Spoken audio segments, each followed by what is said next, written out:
करते रहे। साथियों, जैसा कि आप सब जानते हैं कि हम लोकसभा चुनाव के बीच में हैं और जैसा कि आप जानते हैं लोकसभा के दौरान और इसके अलावा भी यहां पर विपक्षी पार्टियां साम दाम दंड भेद का इस्तेमाल करती आई हैं। इस साम दाम दंड भेद का इस्तेमाल करने का मतलब साथियों, हमारे कैडर, हमारे कार्यकर्ता, हमारे समर्थकों के बीच में अफवाह फैलाकर हमारे मूवमेंट को कमजोर करने की पूरी कोशिश यहां की विपक्षी पार्टियां करती आई हैं। परंतु साथियों, अब ये पार्टियां सामने से सीधा वार नहीं करती। ये पार्टियां आपको सामने से आकर चुनौती नहीं देती। ये पार्टियां अपने बहरूपिये आपके बीच में छोड़ते हैं। ये लोग अपने आप को बाबा साहब का फॉलोअर बताते हैं, आपके हकों की बात करते हैं, ये भी जय भीम का नारा लगाते हैं। परंतु साथियों, जब अपने नेता की बात आए, जब हमारे नेता की बात आए, तो ये अपने आप को ही नेता समझने लगते हैं। ये अपने आप को ही नेता समझने लगते हैं। और जब आप इनकी बातों में फैल जाओ, जब आप इनकी बातों में आने लगो, तो ये अपने आप को नेता बनाकर विपक्षी पार्टियों को समर्थन देने की बात करते हैं। साथियों, जब इस मूवमेंट में, जब इस पार्टी में अगर कोई अपने आप को नेता समझने लगे, तो समझ जाइए वो नेता नहीं, वो आपका समर्थक नहीं, वो बहुजन समाज का समर्थक नहीं, वो बाबा साहब का मिशन आगे बढ़ता है। बहन जी के हम हाथ मजबूत करते हैं। तो साथियों, ये जो बहरूपिये, ये जो नीला पटका लगा के आपको भटकाने की कोशिश करते हैं, इन्हें अगली बारी सही में मुंह पे तमाचा लगा के बोलिएगा कि किताब कर्तव्य है मेरा और तुम जैसे लोगों को हमारे समाज में बीच में रहने की कोई जरूरत नहीं।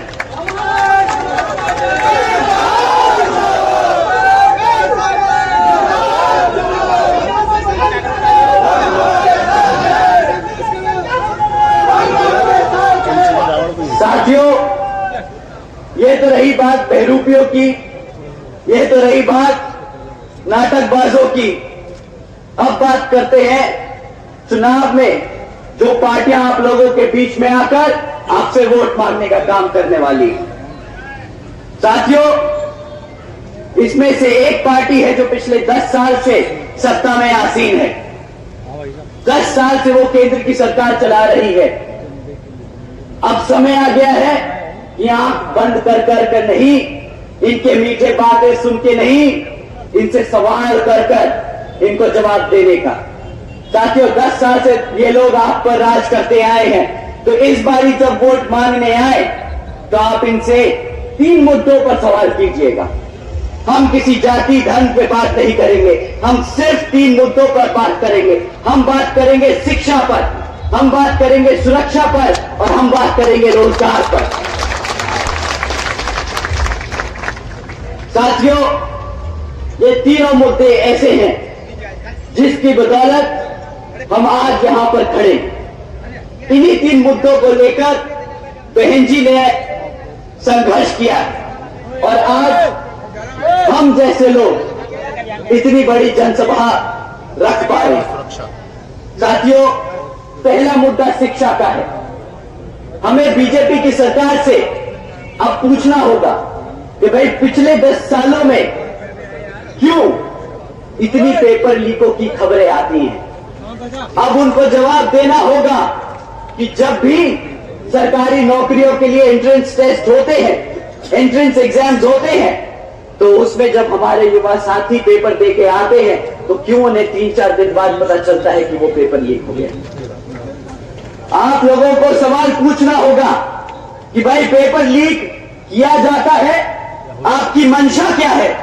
आप चाहते हैं कि आप दिखाएं कि आप रोजगार देने की कोशिश कर रहे हैं, पर आपकी असलियत पेपर लीक कर उन नौकरियों को रद्द करने की है। आप चाहते ही नहीं कि हमारा युवा कभी रोजगार हो। साथियों, एंट्रेंस एग्जाम देने तक तो दूर की बात है। हमारे बच्चे अगर आज भी प्राइमरी और मिडिल स्कूल में पढ़ रहे हैं तो उनका इतना बुरा हाल है कि ना आधे से ज्यादा, मैं सरकारी सर्वे आपके बता रहा हूं, सरकारी सर्वे बताता है साथियों कि आज सरकारी स्कूलों में 8वीं कक्षा के बच्चे, आधे से ज्यादा 8वीं कक्षा के बच्चे गुणा भाग नहीं कर सकते। क्या ऐसे ही हम अपने बच्चों को अपने पैरों पर खड़ा कर पाएंगे? अगर हम प्लस माइनस ही नहीं कर पाएंगे तो हम कहां से कोई व्यापार करेंगे, कहां से हम रोजगार की बात करेंगे? साथियों, आज सरकार का सर्वे बोलता है कि 8वीं कक्षा के बच्चे ना गुणा भाग कर सकते हैं, ना अंग्रेजी में बात कर सकते हैं, ना अंग्रेजी समझ सकते हैं। प्रधानमंत्री जी इंडिया को एक वर्ल्ड इकोनॉमी बनाने की बात करते हैं, बहुत बड़ी इकोनॉमी बनाने की बात करते हैं। प्रधानमंत्री जी मुझे लगता है अपने व्यापारी दोस्तों के लिए व्यापार करते हैं, अपने दोस्तों के लिए भारत की वर्ल्ड इकोनॉमी बनाने की बात करते हैं, क्योंकि हमारे समाज के बच्चे जो सरकारी स्कूलों में पढ़ रहे हैं वो बेचारे ना अंग्रेजी में बोल पाते हैं, ना समझ पाते हैं। तो कैसे हमारा बच्चा बढ़ते हुए भारत में व्यापार करेगा, कैसे वो रोजगार ले पाएगा? आप बोलते हो कि हम यूएस से बिजनेस करेंगे, हम यूरोप से बिजनेस करेंगे। अरे मेरा बच्चा अगर अंग्रेजी उनकी समझ नहीं पाएगा, बोल नहीं पाएगा, तो कहां से मेरे बच्चे को रोजगार मिलेगा, कहां से वो व्यापार करेगा? साथियों, ये लोग डिजिटल इंडिया की बात करते हैं। डिजिटल इंडिया के नाम पे जो मजाक किया है आपके सामने फैक्ट में रखता हूं। साथियों, सरकारी स्कूलों में 65% सरकारी स्कूलों में आज एक भी कंप्यूटर नहीं है। जब कंप्यूटर नहीं होगा तो बच्चे सीखेंगे कैसे? अगर सीखेंगे नहीं तो बनेगा कहां से डिजिटल इंडिया? कौन सा डिजिटल इंडिया की बात करते हो अगर हमारे बच्चों को कंप्यूटर चलाना नहीं आएगा? साथियों, जिन बच्चे कुछ सरकारी स्कूलों में अगर टूटा फूटा एक अगर कंप्यूटर पड़ा भी होगा तो उसमें इंटरनेट कनेक्शन नहीं होगा। अगर इंटरनेट कनेक्शन नहीं है तो बच्चा कहां से दुनियादारी के बारे में समझेगा? कहां से उसे पता चलेगा कि अमेरिका में क्या हो रहा है, जापान में क्या हो रहा है, चाइना में क्या हो रहा है? परंतु ये लोग सिर्फ मार्केटिंग करना चाहते हैं। डिजिटल इंडिया का बड़ा पोस्टर छापेंगे और पूरे भारत में घुमाएंगे, उस पे हजारों करोड़ रुपया खर्चेंगे, पर डिजिटल इंडिया की योजना के नाम पर 1 रुपया खर्चना नहीं पसंद करेंगे।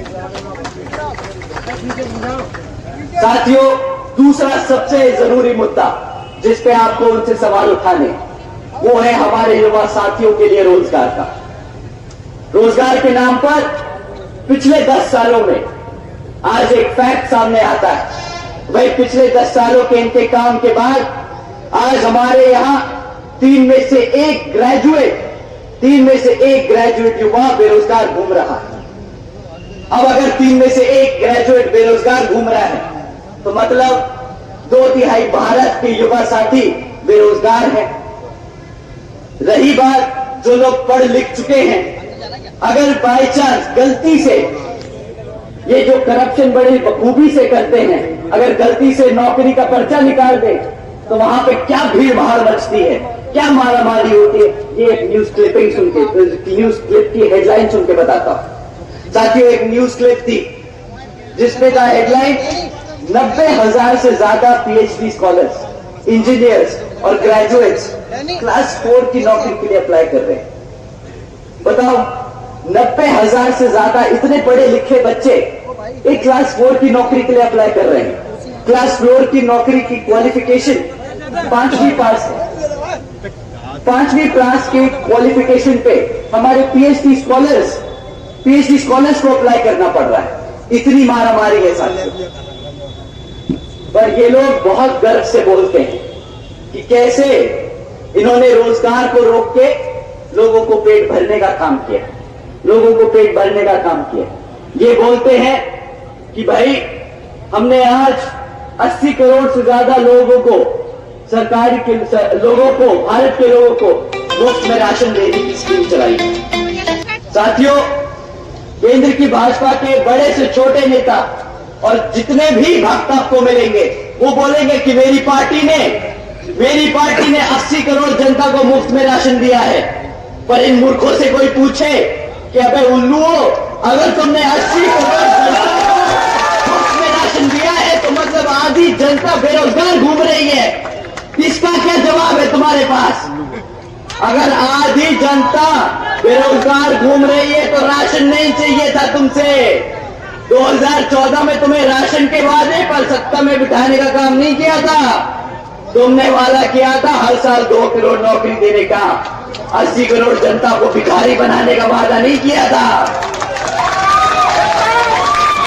आकाश आनंद संघर्ष करो, आकाश आनंद संघर्ष करो।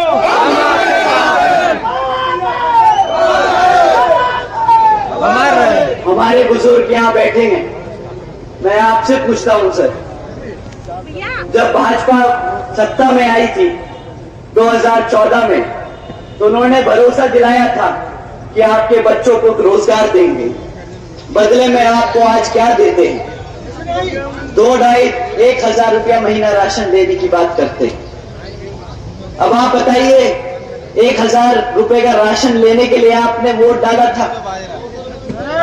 मैं युवा साथियों से भी पूछता हूं, भाई तुम बताओ, तुम अपनी मेहनत करके पढ़ लिख के किसी तरह निकल जाते हो तो रोजगार के लिए बात करते हो ना। किस लिए चाहिए तुम्हें रोजगार? किस लिए चाहिए रोजगार? अपने माँ बाप ने, आपके अपने माँ बापों ने जो जिंदगी भर संघर्ष किया, अपना मुंह अपना खुद का निवाला ना रखकर आप लोगों का पेट भरा, तो ताकि आप लोग पलटकर उनके लिए सहारा बन सको, इसलिए आप रोजगार ढूंढते हो ना।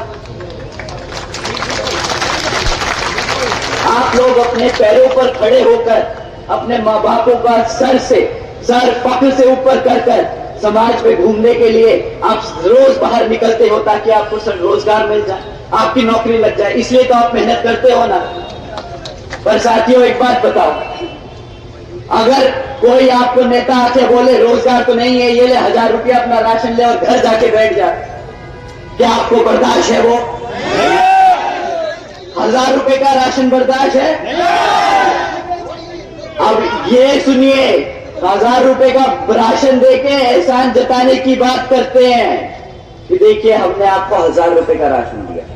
मैं अपने युवा साथियों से, मैं अपने बड़े बुजुर्गों से अब इस बार दरख्वास्त करूंगा कि अगली बार ये आप लोगों के बीच में आएंगे ना, तो ये जो आपको राशन का थैला थमाते हैं, वही खाली थैला इनके मुंह पर मार के इनसे सवाल करना, मैंने तुम्हें 1,000 रुपए के राशन के लिए वोट नहीं डाला था। मैंने तुम्हें अपने पैरों पर खड़ा होकर नौकरी करके अपने माँ बाप का सर फख्र से ऊपर उठाने के लिए वोट डाला था।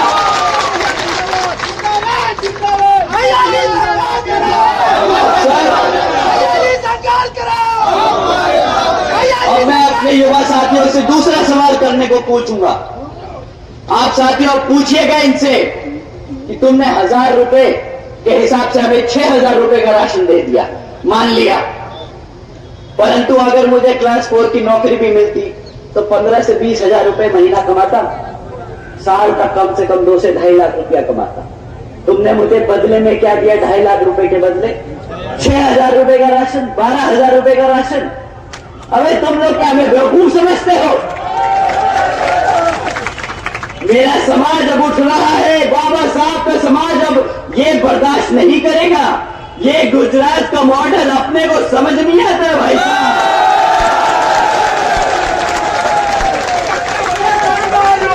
12,000 के बदले 2.5 लाख का चूना तुम गुजरात में लगाना, ये यूपी की जनता अपना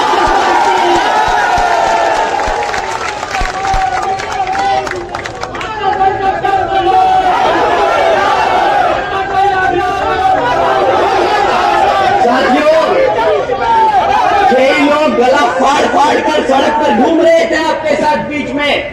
महंगाई महंगाई महंगाई, किस बात की महंगाई? तब इन्होंने गला फाड़ के बोला था 50 रुपए का पेट्रोल बहुत महंगा है, हमारा गरीब आदमी कैसे पेट्रोल इस्तेमाल करेगा? गैस सिलेंडर 400 रुपया का है, कैसे इस्तेमाल करेगा? कैसे रोटी पकाएगा? आज इनसे कोई पेट्रोल और गैस सिलेंडर पे बात कर पाता? आप ही बता दो, पेट्रोल का दाम 2014 में क्या था? 65 रुपए। 50, 60, 65, बस। आज क्या दाम है? 100 रुपए से पार है ना पेट्रोल। ये पेट्रोल पता है क्यों नहीं बात करते?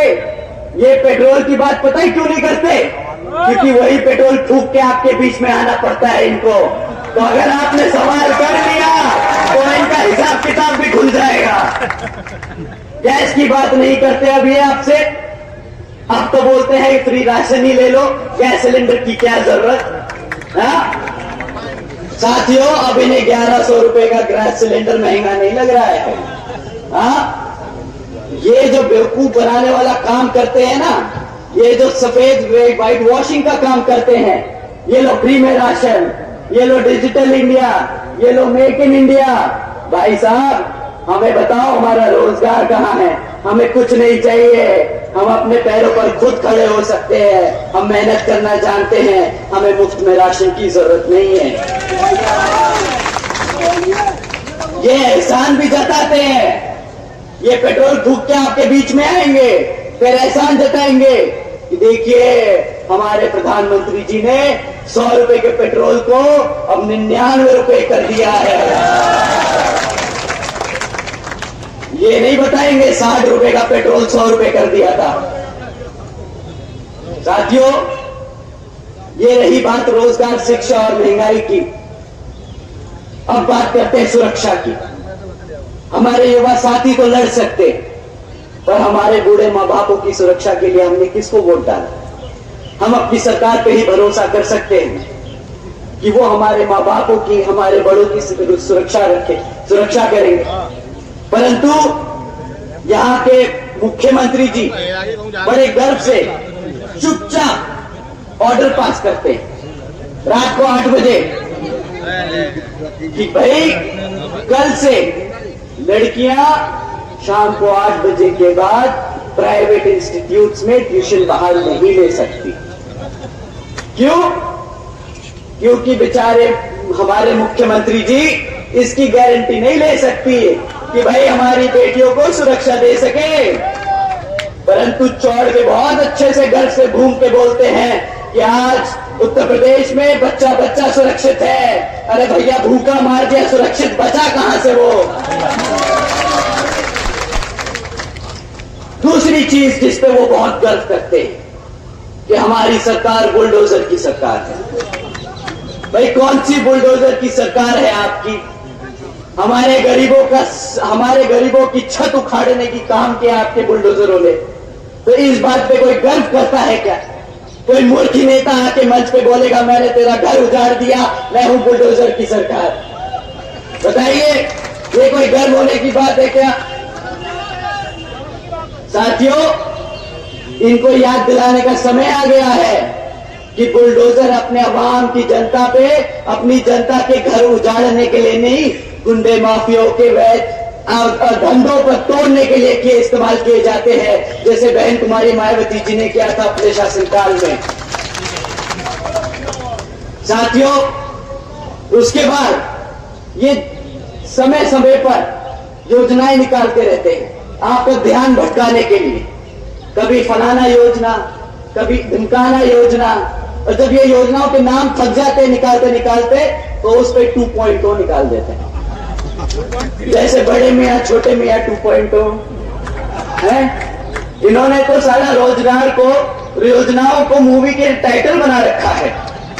इनसे बोलिए कि भाई मुफ्त में इंटरनेट जो आपने प्राइवेट सेक्टर के द्वारा दिलवाने का काम कर रहे हैं ना, इससे हमारा पेट नहीं भर रहा, इन योजनाओं से कोई फायदा नहीं हो रहा है, इन योजनाओं से हमारा समाज समझदार है, ये सब जो नाटक कर लिया है ना, अब बस समय हो गया है, अब समय हो गया है जवाब देने का। बहुत कर ली, बहुत नाटकबाजी। अब हमें जरा बता दीजिए कि ये जो अग्निवीर योजना के तहत तुमने हमारे युवाओं के साथ बेइज्जती करने का, मजाक करने का काम किया है, तो उसका जवाब कहां है? 4 साल का रोजगार, 4 साल के रोजगार के लिए आपको 10 साल तक सत्ता में रखा क्या? बताइए साथियों, 2 करोड़ सालाना नौकरी देने का वादा किया था, दिया क्या 2 करोड़ नौकरी? साथियों, ये इनसे बड़ा देशद्रोही कोई नहीं। समझने की कोशिश कीजिएगा, इनसे बड़ा देशद्रोही नहीं। ये आपके बच्चों को पढ़ने नहीं देंगे। जब पढ़ेगा नहीं बच्चा तो कभी अपने इतिहास के बारे में नहीं जान पाएगा। जब इतिहास नहीं पता होगा तो जो सामने वाला आज बता रहा है वही मानेगा। आपको पढ़ने तो देगा नहीं, जब पढ़ोगे नहीं तो अपना इतिहास नहीं जानोगे, ना अपना रोजगार कभी ले पाओगे। ये क्या करेंगे? फिर से गुलाम बनाएंगे आपको। रिजर्वेशन खत्म करने का नया तरीका ढूंढा है इन्होंने। जब नौकरियां नहीं होगी तो रिजर्वेशन कहां से देंगे? देना ही नहीं पड़ेगा। ये दीमक की तरह काम कर रहे हैं हमारे समाज को खत्म करने के लिए। साथियों, ये बड़े बड़े पोस्टरों से चमकने की जरूरत नहीं है, हकीकत जमीन पे समझने की जरूरत है।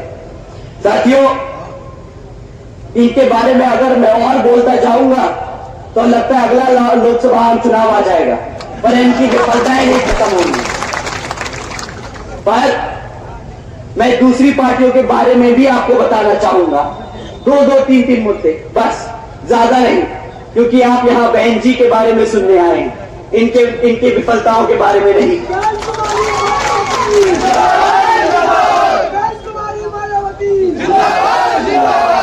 साथियों, 2012 में एक युवा नेता आए थे आप लोगों के बीच में, भरोसा आप सब ने जताया था, परंतु आज युवा मेरे को बोलता है YouTube पे, Facebook पे, मीटिंगों में, और मैं ये दोहराऊंगा, मुझे मना किया उन्होंने कि भैया ये हम आपसी की बात है, मंच पे से न बोलिएगा, पर मैं जानना चाहूंगा, मैं अपने सभी युवा साथियों के साथ अपने बड़े बुजुर्गों को भी बताना चाहूंगा कि हमारा युवा कैसा परेशान है। वो बोलता है हंसी मजाक में कि भैया लाल टोपी पे साइकिल पे बैठ कर आए थे, वो लाल टोपी खुद पहन के आए तो बस आखिर में टोपा हमें ही पहना गए भैया। साइकिल पे पहन के पूरा प्रदेश घूम लिए हैं, आज उस साइकिल में ना हवा है ना हमारे पेट में खाना है, पर इनसे भैया अगली बारी इनको वोट नहीं डालना है। आप लोगों को समझना होगा साथियों, ये लोग वैसे गद्दार हैं। अभी आप लोगों के सामने ये सबूत रखता हूं। हमारे मुसलमान भाई बहन यहां मौजूद हैं। पिछली बारी उन्होंने भी भरोसा किया था इन पर, और एक तरफा वोट डाला था, भरोसा करके वोट डाला था। पर आज जब हमारे मुसलमान समाज के ऊपर अत्याचार होता है तो इनके मुंह से एक चू नहीं निकलती है। बता दीजिए मेरे भाइयों बहनों कि क्या निकले इन्होंने एक बार भी क्या अपने समाज के लिए कुछ मुंह खोला क्या? परंतु साथियों, जब रिजर्वेशन इन प्रमोशन का बिल संसद में प्रेजेंट होता है तब इनका हाथ और मुंह सबसे तेज आगे चलता है, सबसे आगे बढ़कर ये बिल फाड़ने का काम करते हैं। साथियों, ऐसी पार्टियों को अपने बीच में घुसने मत देना। बहुत हो गया इनका भाषणबाजी, बहुत हो गया मौका, अब रिजल्ट चाहिए भैया। 5 साल के रिकॉर्ड से साथ हमसे बात करिए कि पिछले 5 साल में अपने शासनकाल में तुमने करा क्या हमारे लिए। साथियों, इसी क्रम में कांग्रेस पार्टी भी आपके बीच में आएगी कि आ चुकी है कि आगे चली जाएगी, उनका विचारों का पता नहीं। मणिपुर से निकले थे, कन्याकुमारी जा रहे हैं, किसके साथ किसके लिए पता ही नहीं। आजकल बोलते हैं भारत जोड़ो भारत जोड़ो। 60 साल दिया इस जनता ने इन्हें, 60 साल तक सत्ता में रखा, तब तो तुम लोगों ने भारत नहीं जोड़ पाए। आज जब तुम्हारी हालत इतनी खस्ता हो चुकी है तो तुम सड़क पर घूमकर भारत जोड़ो की बात करते हो। मेरा समाज भारत जोड़ो की बात नहीं करता। हमारा समाज रोजगार की बात करेगा, हमारा समाज आज की बात करेगा। बहुत हो गया, 60 साल बहुत लंबा समय होता है। अगर 60 साल में तुम ना काम कर पाए तो आज आगे भी 5 साल में नहीं कर पाओगे। हमारे बड़े बुजुर्ग बहुत अच्छे से बता के गए हैं कि बेटा एक बार गलती हो दूसरा मौका दे दो, 2 बार गलती हो तीसरा मौका दे दो, पर अगर तीसरी बार भी गलती करे तो वो गलती नहीं बेटा, धोखा है, धोखा। अब इनसे धोखा मत खाना। साथियों, अब बहन जी की बात करते हैं। हमारी आदरणीय बहन कुमारी मायावती जी ने जो काम किए हैं, मैं चाहूंगा हमारे युवा साथी ध्यान से सुने, क्योंकि ये जो काम मैं आपको अब बता रहा हूं, ये काम हम दोबारा करेंगे और इसको दुगने स्तर पे करेंगे अगर आप हमें मौका दें। साथियों, बात करते हैं अपनी बहन बेटियों की शिक्षा, सुरक्षा और उनकी फाइनेंशियल सिक्योरिटी के लिए। साथियों, देश में पहली बार बहन जी ने एक योजना चलाई, महामाया गरीब बालिका आशीर्वाद योजना। हमारे बड़े बुजुर्गों के बारे में पता होगा। इस योजना के तहत साथियों, बहन जी ने 3,25,000 बच्चियों को उनके पैदा होने पर 1 लाख रुपए देने का काम किया। साथियों, इस योजना के तहत देश में पहली बार एक गरीब घर में पैदा हुई लड़की लखपति पैदा हुई थी। साथियों, बहन जी ने इस योजना के तहत 3,25,000 करोड़ रुपए अपनी बच्चियों को देने का काम किया है। इसे मुफ्त में राशन नहीं, इसे अपने पैरों पर खड़े होने के लिए, इसको अपने पैरों पर खड़े होने के लिए अवसर कहते हैं। साथ ही में साथियों, बहन जी ने सावित्रीबाई फुले का आशीर्वाद योजना भी चलाई थी।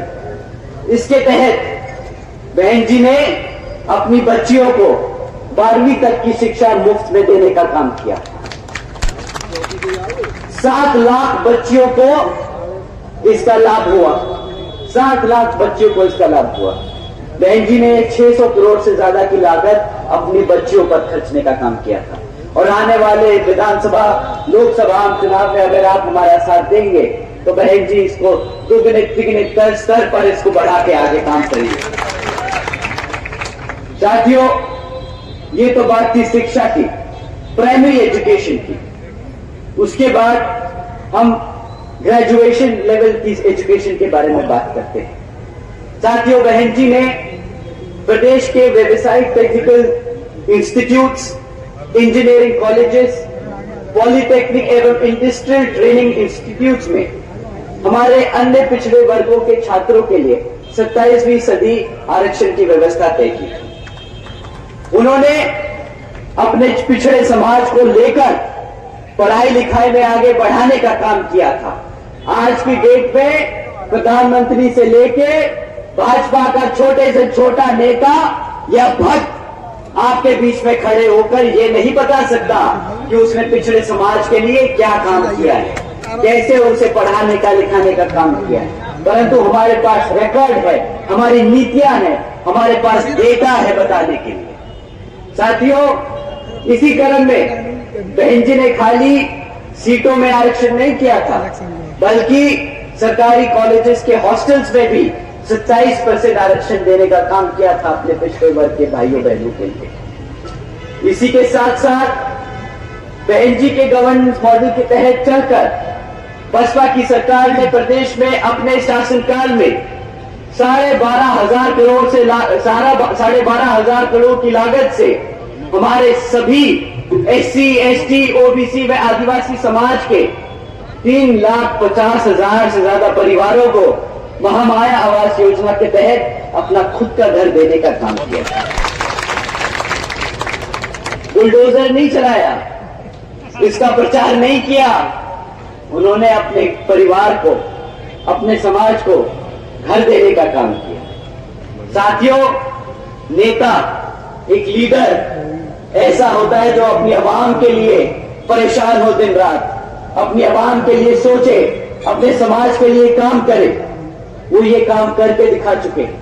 और अगर आप लोग दोबारा मौका देंगे तो आने वाले लोकसभा चुनाव में अगर आप उन्हें प्रधानमंत्री बनाकर पार्लियामेंट में भेजने का काम करेंगे तो यही योजनाएं पूरे देश में लागू करने का बहन जी काम करेंगी। साथियों, यही नहीं बल्कि बहन जी की सरकार में कृषि एवं संबंधित कार्यों में मिनिमम डेली वेजेस को 55 रुपए से बढ़ाकर 100 रुपए प्रतिदिन करने का बहन जी ने काम किया था। और साथियों, पिछड़े वर्ग के लोगों की क्रीमी लेयर की वार्षिक आय को 3 लाख रुपए से बढ़ाकर 5 लाख रुपए करने का भी काम किया था। यही नहीं बल्कि अपने सरकार के दौरान बहन जी ने 90,000 से ज्यादा शिक्षकों को सरकारी नौकरी देने का काम किया, 1 लाख से अधिक सफाई कर्मचारियों को रोजगार दिया, 2 लाख से अधिक पुलिस फोर्स में भर्ती की, 6 लाख से अधिक हमारे सभी अपर कास्ट के समाज में से सभी जरूरतमंद लोगों को सरकारी नौकरी देने का काम किया। साथियों, यही नहीं, सबसे पहले जो बैकलॉग की नौकरियों को भरने का, बड़े स्तर पर भरने का काम बहन जी की सरकार में हुआ। साथियों, अब मैं आप लोगों का और ज्यादा समय ना लेते हुए मैं आपसे सिर्फ एक दरख्वास्त करता हूं कि आने वाले लोकसभा चुनाव में आप पहले तो ये बहरूपियों से संभल कर रहेंगे, दूसरा विपक्षी दल जब आपके बीच में आए तो वही जो खाली राशन आपको देके गए वही खाली राशन का थैला उनको थमा के वापस भेजे। और यहां पर जो आपके क्षेत्र में बीएसपी के प्रत्याशी हैं, के चलते हुए ही अगर आप सब बहन जी के हाथ मजबूत कर यहां से प्रत्याशी जी को आप लोकसभा में भेजने का काम करेंगे तो बहन जी प्रधानमंत्री बनकर इन्हीं योजना के तहत आगे चलकर पूरे देश में हमारे सर्व समाज में से सभी जरूरतमंद लोगों की मदद करने का काम करेंगी। साथियों, आप सब ने इतनी गर्मी में अपना इतना कीमती समय निकाला, तो आप सभी का मैं एक बारी फिर से तहे दिल से धन्यवाद करता हूं और आपसे दरख्वास्त करता हूं, आपसे अपील करता हूं कि आने वाले लोकसभा चुनाव में हमारे यहाँ के प्रत्याशी को हाथी के सामने वाला बटन दबाकर भारी वोटों से यहाँ पर विजय बनाकर पार्लियामेंट में भेजने का काम करेंगे और बहन जी के हाथों को मजबूत करेंगे। जय भीम, जय भारत। बहुजन समाज पार्टी जिंदाबाद, बहुजन समाज पार्टी जिंदाबाद, जिंदाबाद, जिंदाबाद, भाई आकाश जिंदाबाद।